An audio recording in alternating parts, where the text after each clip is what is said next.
Biomaterial is a very actual topic.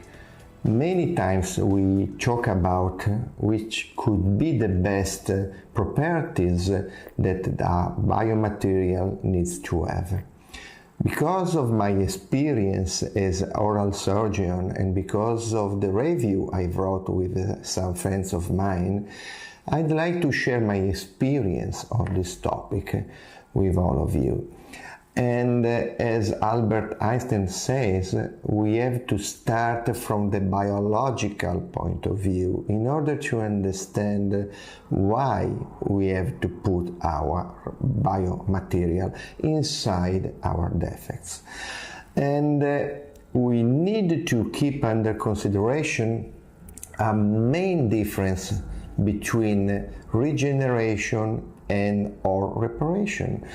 It means that if we leave a defect alone, we still have a good healing, but the healing in this case will be incomplete or imperfect because of the soft tissue that will grow inside the defect. So when we place and we add our materials, we have to consider which kind of final result we expect to have. Reparation means to have a healing with, as a final result, a different material, a different tissue from the tissue that was previously present there. Regeneration means to have at the end of the story exactly the same tissue with the same properties that we had at the beginning before the injury of this area. Of course, we treat in our procedures several and different defects. So before selecting the biomaterials we want to use, we have to keep in mind that defects are different, final results can be different, also according to the patient, the area that can be treated, the vascularization of this area, and some other problems like metabolic disease or general condition of the patient. When we select our biomaterials, we have to think about their properties, and according to that we can define biomaterials in two main groups. One can be considered a bone substitute. The other group can be defined as a bone regenerative material. The difference in between those two groups is how they are resorbable. If they are totally resorbable, they can be considered as regenerative biomaterials.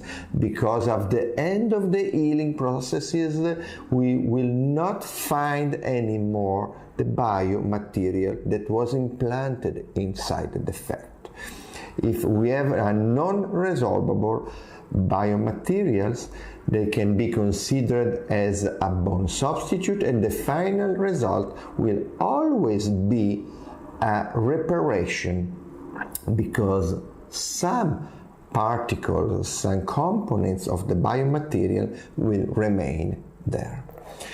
And as we can see in this picture, some material like the autogenous bone that is usually considered as a gold standard can belong to both sides depending on the selected properties of the material, if cortical or particle.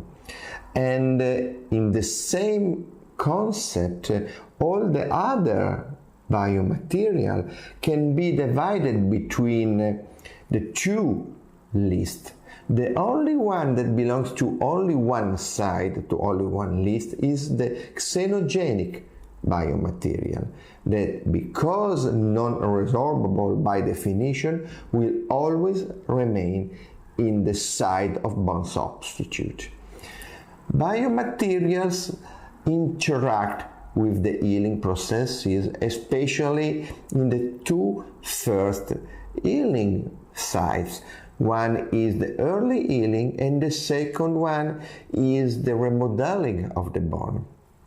And if we go through the biological moments of the healing processes, we can easily see that not also the autogenous bone, usually considered as the gold standard, is really the best material for some aspects. And the funny aspect is that the beta-phosphatium tricalcium, that is a synthetic biomaterial, seems to have all the characteristics that we really need to have a good regeneration with a total perfect healing of the tissue.